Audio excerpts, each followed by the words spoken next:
Looks like we're live. Happy Thanksgiving to my American friends, my Canadian friends. Happy late Thanksgiving. And I think that's it. I don't think anyone else celebrates Thanksgiving. That's really not my forte. I don't really care that much, but I do like to wish you well wishes. So well wishes wished. And what I'm going to talk to you about here today is business. I'm going to talk business on Thanksgiving because that's just the kind of guy I am. Let's talk about leads. Let's talk about how many you actually get. And let's talk about what you can do to get more and then to treat each one that you get like the little gift that it is, like the little potential gold mine that it is.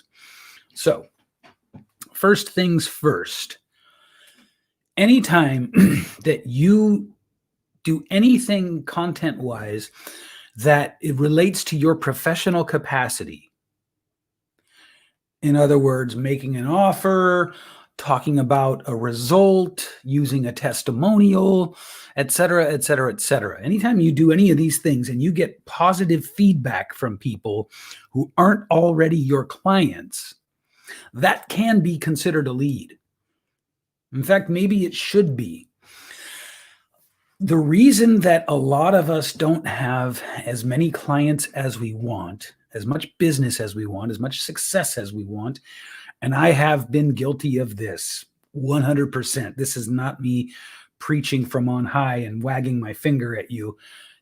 This is an important insight that you can take and start to use. Anytime that we don't, it's going to be at least partly because we don't know how the hell to treat leads. Do you document them? Do you write them down? Do you keep a list? Do you chart on that list what part of the process each lead is in? Do you have a running tally? Do you schedule out when you're going to talk about your offers and your professional services? Do you have any kind of a strategy whatsoever beyond just making an offer or sharing a testimonial? Because for the vast majority of us, if you don't, you should. It's really that simple. If you don't, you should. And there is an old adage that says, the more offers you make, the more sales you'll make. That should stand to reason. But for many of us, especially the people that are sort of my people, we feel like we're here to do our work and to serve. And we want to coach and we want to help people transform and we want to guide them to the result that we specialize in helping them get. And if we're being painfully honest with ourselves, we don't give the marketing and promotion of our services what it deserves. Now, I know you know what I'm talking about. We don't give the marketing and promotion of our services the energy and the focus and the dedication it deserves. You know how you see the people who aren't as good as you doing better than you? You know what I'm talking about, right? The coach who's a complete bonehead. But somehow they're killing it. That coach is not a complete bonehead. They're just not as good a coach as you are. What they're better than you at is marketing. They have figured out and or paid for or somehow figured out a marketing system. They've created a way to market themselves. And the more seriously you take that process, including documentation of leads, following up, having a nurture process, all of these things, the more serious you take that process, the more customers you get. It's so cut and dry from that perspective. Like it never, ever changes. Now, many of you will be watching this at some point and you'll say, but I don't want to always be trying to sell. And I get that.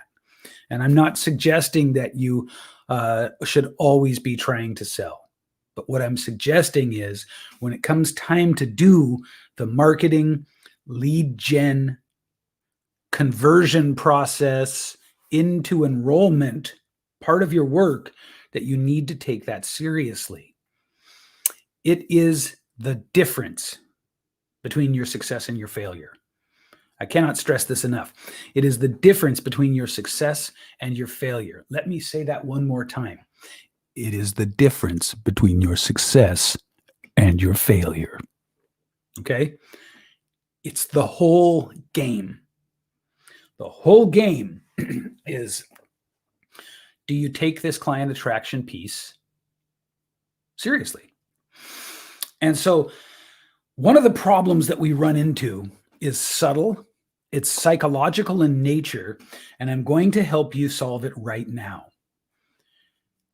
If you have ever thought about making an offer and got that heavy feeling in the pit of your stomach and felt to yourself, oh God, I can't bring myself to like schlep another offer out there. Part of the reason for that, especially if you're here on Facebook where 3 billion people are, and by the way, with 3 billion people, there are enough people who will buy what you sell to give you a wonderful life. You only need like 100, 1,000, and you're fabulous. You're doing wonderfully. 5,000 and you're massively successful. 10,000 and you are over the moon successful, okay? So just understand that of the 3 billion people on Facebook, you need such a minuscule percentage. It's like, it would be like 0.00001. Okay. So here's the problem though. We don't think about how to get new people, AKA audience, into our world. We don't pay attention in the same way we don't pay attention to all of the marketing process. One of the things that we don't think about is audience. When I say audience to you, which I'm always talking about audience for you, I'm always constantly harping on that, you're probably thinking about your 1,500 Facebook friends. That is not enough, my friends. First of all, get your profile up to 4,500 to 5,000 people. Do it. Just do it. Or don't complain when you have very, very bad results. Okay, so there's that. Then for some of you that do have close to 5,000 people, you've been schlepping the same offers out to the same people for God knows how long. You can burn the audience out unless it's almost impossible to have an offer so good that you can trot it out to the same group of people over and over and over again and always have success with it. So what does that mean? It means you need to find a way to bring new people into your world. Let me quickly give you 2 pieces right here that will do that for you. You always hear me talking about your page, right? Set up a page and boost video content from that page, because then you're paying Facebook dirt cheap prices for new audience members. I mean, think about that. You can pay pennies to get new audience members. And what will happen if you're consistent with this? This has happened for me. This has happened for all of the clients who are consistent with it in 2019. 2020 has been a bit weird. A lot of things happened. In fact, I was off of my game, and I'm not ashamed to admit that. But 2019, we had tremendous success with this. And even in 2020, but not like 2019. 2019 was the year my business 5x'd itself, give or take. I was boosting content from my page every day. And the most amazing thing happened. People I had never heard of before who were not my friends started reaching out to me to work with me. Let me just say that again. People who I'd never heard of before, who were not on my friends list, began to reach out to me to work with me. It was consistent month in and month out, month after month. So I began teaching it. And guess what happened to every one of my students who applied the strategy? Same thing. In fact, one of my students went from 5 clients to 56 clients in a matter of like 90 days. Another one had so many clients, she complained inside the group because she didn't realize, like, what she was dealing with. She's like, I can't keep up with all these people raising their hands. I can't keep up with all these people. What do I do? I said, get your ass a piece of paper, write their names down, and take it seriously. Those are leads. So boosting from a page. This is so good. Here's another one, though, that nobody talks about. Every week, you should be booting out at least a minimum every week of 50 people who are not engaging with you. More like 100, like 20 a day who are not engaging with you, and inviting 20 or 30 new people to be your friends. Do not cold pitch when you invite people to be your friends. When you send people a friend request, do not cold pitch them. Not at all, not ever. You don't have to. If you're staying present and consistent on your profile, Facebook shows your content to new people who accept your friend requests. All you have to do is show up with value and integrity and quality, and they'll see you. So this way, between the page paying pennies to reach thousands and cycling in new people to your profile, you are constantly putting your message in front of new people. I just gave you the $10,000 coaching program right there. Just gave it to you. Between those two things, you will constantly have new people seeing you. And it's not that it's so fast, like with the friends.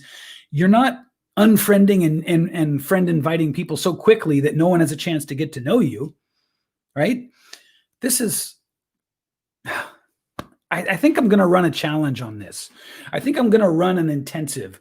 Let's don't call it a challenge. Everybody's burned out on challenges, but I think I'm going to do let's call it a sprint. I don't know. I think all these marketing terms get overused, but